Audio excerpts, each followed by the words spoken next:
Olá pessoal, bom dia, boa tarde, boa noite a todos.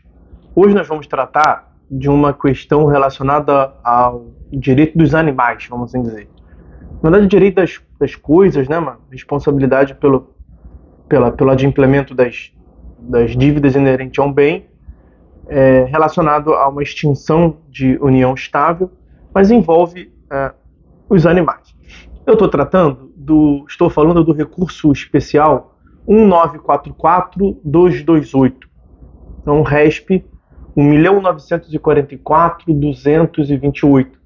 Como de costume, na descrição do vídeo, os senhores encontrarão aqui a referência completa ao julgado e a disponibilização da ementa, se ela já tiver sido publicada.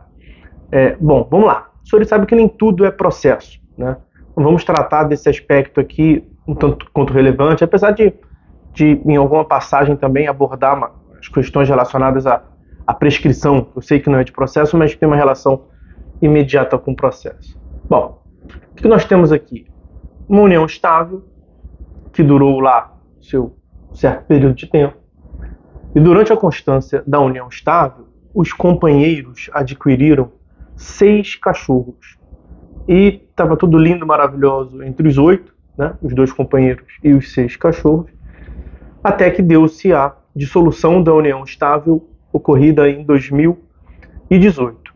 E após o término da união estável, o ex-companheiro saiu da residência, a moça, portanto, a companheira, ficou na residência com os 6 cachorros.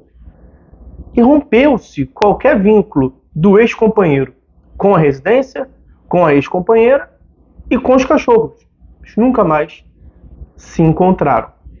E durante todo esse período, portanto, a ex-companheira arcou com as despesas de manutenção dos cachorros. Ocorre que, passado um tempo, essa senhora contraiu uma nova relação afetiva, e desta nova relação ela veio a dar à luz, engravidou e teve filhos. E com base nessa nova realidade, agora com uma criança em casa, ela já não mais conseguia dar conta do sustento, da manutenção dos seus pets, dos 6 cachorros. Então ela foi a juízo em face do ex-companheiro, pedindo a repetição de indébito, pedindo a restituição dos valores que ela gastou desde o término da união estável até a propositura da ação, e que ele fosse condenado também a continuar arcando com a metade, sua quota parte, a metade das despesas de sustento dos cachorros.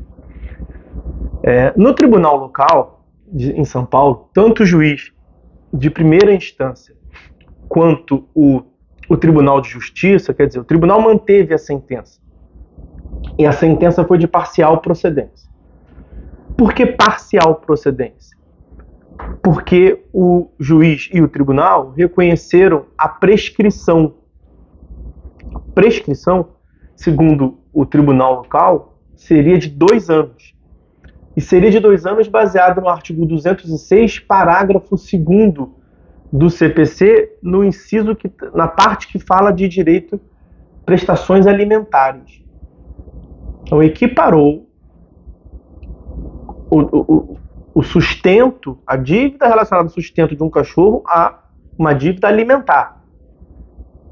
2 anos, a ação foi proposta, salvo engano, em 2022, o término da relação de união estável, de solução de união estável, se deu em 2018, então reconheceu-se a prescrição até 2020, e aí condenou o ex-companheiro a ressarcir o que tinha sido gasto de 2020 a 2022, quando a propositura da ação, e condenou a continuar dividindo dali para frente, de 2022 para frente. Essa foi a posição do tribunal local, juiz de primeira instância e Tribunal de Justiça. Sobre o argumento, basicamente, além do aspecto da prescrição, que nós vamos ver qual foi a conclusão a qual chegou o STJ, afirmou-se que haveria de ser dado um tratamento diferente, em que pese os animais serem bens móveis, né, semoventes, haveria de ser dado um tratamento diferenciado aos animais de estimação, em razão deles serem considerados seres sencientes, portanto, seres de capacidade de manifestar sentimentos. E esses sentimentos se aliam à necessidade do ser humano de preenchimento emocional e afetivo. O ex-companheiro inconformado, insatisfeito, interpôs o recurso especial, que é o que nós estamos aqui em julgamento. Qual foi a posição do STJ? Em primeiro lugar, quanto à prescrição. O STJ não concordou com a prescrição de 2 anos baseado nas prestações alimentícias do 206, parágrafo 2º do Código Civil. O STJ sustentou que não se trata de prestações, decidiu que não se trata de prestações alimentares. Na hipótese, não é possível se avançar tanto assim na relação com os animais, e incidiria o 206, parágrafo 3º, que prevê a prescrição de 3 anos.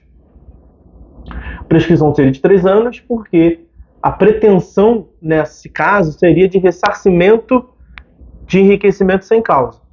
Então, em sendo a hipótese de considerar a procedência do pedido da ex-companheira, ela estaria alegando que o ex-companheiro estaria se enriquecendo sem justa causa, já que ele deveria arcar e não estaria arcando. Então, diz que para começo de conversa não seria de 2 anos, mas seria de 3 anos a prescrição, e inadmitiu essa interpretação de que eventual responsabilidade quanto ao custeio de animais seria uma dívida de natureza alimentar. E aí o que mais disse o STJ? O STJ concordou que a relação que se estabelece entre os donos de pet e os pets e os animais é uma relação de propriedade. No ordenamento vigente, realmente, os animais são bens móveis, semoventes, né? E sendo regido pelo direito de propriedade, nós temos que tratar os animais dentro da partilha de bens quando a dissolução da união estável, ainda que se considere a natureza particular, peculiar dos animais de realmente serem seres sencientes, com capacidade de manifestar sentimento, como afirmou o tribunal local e concordou o STJ.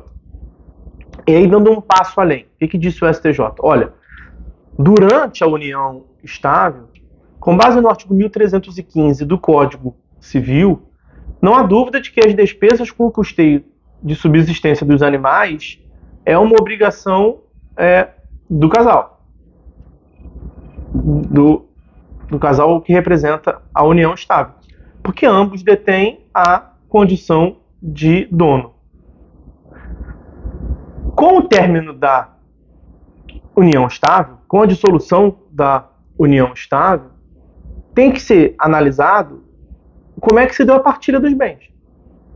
Ou seja, tem que se investigar se houve alguma manifestação ou expressa ou implícita quanto a quem vai ficar, quem passará a ser o dono do animal, já que não há mais a entidade familiar, a união estável. Então, se ficar estabelecido que os cachorros vão ficar com A, é a A que deve arcar com o custeio dos animais. Vai ficar com B, é B. 3 dos cachorros vão ficar com a ex-companheira. 3 dos cachorros vão ficar com o ex-companheiro. Cada um arca com a responsabilidade de sustento dos respectivos animais. Então, tem que ser analisado como é que se deu essa partilha desse bem móvel que é o cachorro. E aí, como é que se deu na hipótese? Na hipótese, o ex-companheiro saiu do lar, da residência. Não mais teve contato com a ex-companheira, com a residência, nem com os cachorros. Então, esse tratamento diferenciado que se dá aos animais como coisa, porque eles são capazes de manifestar sentimento e comunicar com o sentimento do humano Essa lógica não pode mais ser aplicada para o ex-companheiro que saiu. Então, a partir do momento que há essa ruptura na relação entre o ex-dono e o cachorro, o animal, o cachorro, no caso concreto, a coisa para o direito, o que dá um tratamento diferenciado, como vou dizer, para os pets, para os animais, é a capacidade de terem sentimentos, emitirem sentimentos e se comunicarem com os sentimentos do humano. A partir do momento que há uma ruptura nesta relação, o único dono do animal é aquele que continua estabelecendo essa comunicação de sentimento entre o animal, ser senciente, e o próprio humano, que no caso concreto foi a ex-companheira. Então, a ex-companheira passou a figurar como dona exclusiva dos animais. Não houve nenhuma comunicação com o ex-companheiro quanto à manutenção desse afeto entre eles. E com uma mudança na situação econômica da ex-companheira, ela pretendeu o ressarcimento das despesas que teve com a manutenção dos cachorros. Mas ela era, a partir dessa ruptura do vínculo emocional entre o ex-companheiro e os cachorros, ela era a única dona. Porque só ela estabelecia esta relação diferenciada de comunicação de sentimentos com relação aos animais. Então, o que o STJ, ao final, portanto, afirmou? Após o fim da união estável, as partes definiram deliberadamente que os animais de estimação ficariam sob a posse e propriedade única e exclusiva da autora. Houve ruptura da relação do réu com os animais. Não houve não houve a manutenção do estado de mancomunhão entre os ex-companheiros. O que é mancomunhão?